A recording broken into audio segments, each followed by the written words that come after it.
Hello जय हिंद साथियों। आज के सेशन में हम देखेंगे कि 2024-25 में प्रधानमंत्री को प्राप्त सर्वोच्च पुरस्कार कौन का है, 2024 में कौन कौन पुरस्कार मिले हैं और उसके साथ ही साथ 77वां गणतंत्र दिवस यानी 2026 को भी देखेंगे। ठीक, तो आइए शुरू करते हैं। ऑर्डर ऑफ ओमान कहाँ का मिला था, इसके नाम में ही ओमान है। ओमान से आप पकड़ लीजिएगा द ग्रेट ऑनर निशान ऑफ इथोपिया, तो जिसका लास्ट में इथोपिया का था, इथोपिया मिराबिलिस कहाँ का है, तो नामीबिया का, इसको याद रखना है आपको।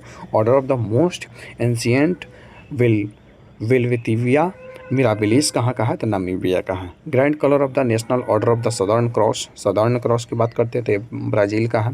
त्रिनाद एवं टोबैको की जो ऑर्डर है वो किसको, मोदी जी को ही मिला है, तो नाम से ही स्पष्ट हो जाएगा। और उसके बाद officer of the order of the star of Ghana, officer of the order of star of the Ghana कहाँ का है, तो घाना का है। ठीक है, उसके बाद ऐसे ही बात करते हैं grand cross of the order of Makarios 3 कहाँ का है, तो साइप्रस का। मैकारियोस 3 कहाँ का, तो साइप्रस का। उसके बाद अगर हम बात कर लेते हैं मित्रभूषण की बात कर लेते हैं, तो ये आपको श्रीलंका में दिया गया है। और order of the star and key of the Indian Ocean Mauritius की है। की ऑफ द इंडियन ओशियन सर्वोच्च पुरस्कार किस देश की है, तो मॉरिशस को है। किसको मिला है, तो भारतीय प्रधानमंत्री नरेंद्र मोदी को मिला है। ठीक है, उसके बाद बात करते हैं 2024 में कौन कौन मिला। तो 2024 में जो सबसे इंपॉर्टेंट रहा, कई बार एग्जाम में पूछा था आपका, ये है कि order of saint Andrew the apostle. Order of the saint Andrew the apostle कहाँ का है, तो रूस का है। कहाँ का है, तो रूस का है।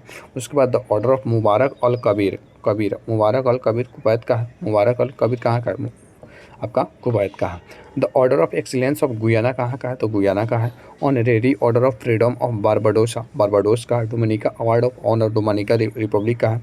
Grand commander of the order of the Nigeria का है। Grand commander of the order of Niger कहाँ का है, तो नाइजीरिया का है। ठीक है, उसके बाद 77वां गणतंत्र दिवस की बात करते हैं, तो मुख्य अतिथि कौन थे, तो एंटोनियो कोस्टा थे यूरोपीय परिषद के अध्यक्ष। और उर्सुला वान डेर लियन ये यूरोपीय आयोग की अध्यक्ष थी।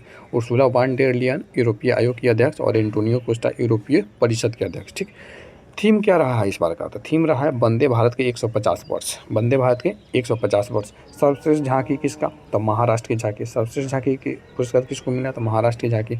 सर्वश्रेष्ठ झांकी मंत्रालय में किसका, तो संस्कृति मंत्रालय का। किसका, तो संस्कृति मंत्रालय का। उसके बाद अगर हम 2025 के मुख्य अतिथि की बात करते हैं, तब प्रबोवो सुबियांतो इंडोनेशिया के राष्ट्रपति थे। 2025 का थीम क्या था, तो स्वर्णिम भारत विरासत और विकास। स्वर्णिम भारत विरासत और विकास। और उसमें सबसे जो झांकी था उत्तर प्रदेश की झांकी था और थीम था महाकुंभ 2025 विरासत और विकास। ठीक है, विरासत और। मुख्य अतिथि 2024 के कौन थे, तो फ्रांस के राष्ट्रपति इमैनुअल मैक्रोन था। फ्रांस के राष्ट्रपति कौन थे, तो इमैनुअल मैक्रोन थे। आइए देखते हैं डिक्शनरी द्वारा चयनित word of the year Oxford द्वारा 2025 में किसको, रेज बेट को चुना गया है। ठीक है, रेज बेट को चुना गया। मरियम वेबस्टर द्वारा स्लोप को चुना गया है। और कैम्ब्रिज डिक्शनरी द्वारा किसको चुना गया है, तो पैरा सोशल को चुना गया है। कोलिंस डिक्शनरी द्वारा वाइब कोडिंग को चुना गया है। कोलिंस डिक्शनरी द्वारा किसको चुना गया था, वाइब कोडिंग को।